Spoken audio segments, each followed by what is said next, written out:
બોટાદ જિલ્લામાં આયુષ્યમાન કાર્ડ ધારકોને દર્દીઓને પડતી મુશ્કેલી અંગે મુખ્યમંત્રીને ખાસ રજૂઆત કરવામાં આવી છે।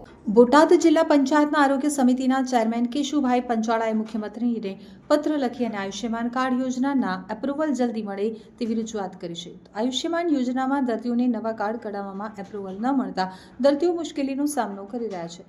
જો કે ઘણા દર્દીઓ ઘણા દિવસોથી હોસ્પિટલની પથારીએથી આયુષ્યમાન કાર્ડના અપ્રુવલની રાહ જોઈને બેઠા છે, ત્યારે તાત્કાલિક આયુષ્યમાન યોજનાના નવા કાર્ડમાં એપ્રુવલ આપવામાં આવે તેવી મુખ્યમંત્રીને પત્ર દ્વારા માંગ કરવામાં આવી છે। મારું નામ પંચાળા કેશુભાઈ ધરમસિંહભાઈ, બોટાદ જિલ્લા પંચાયત આરોગ્ય ચેરમેન। આયુષ્યમાન કાર્ડમાં અપલોડ થવામાં વિલંબ થાય છે અને વિલંબ થવાનું કારણ એક જ છે કે અમદાવાદની અંદર ગેરરીતિ પકડાણી હતી હોસ્પિટલની અંદર, એના કારણે એજન્સી બદલાણી છે।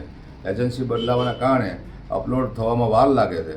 તો મેં મુખ્યમંત્રીશ્રીને પત્ર લખ્યો છે, તેમજ સાંસદ શ્રી ચંદુભાઈ સિંહોરાને પત્ર લખ્યો છે, ધારાસભ્ય શ્રી કાળુભાઈ ડાભીને પત્ર લખ્યો છે, તેમજ અમારા જિલ્લા પંચાયત પ્રમુખ જેઠીબેન પરમારને પણ પત્ર લખ્યો છે અને ઉચ્ચ કક્ષાએ રજૂઆત કરી છે।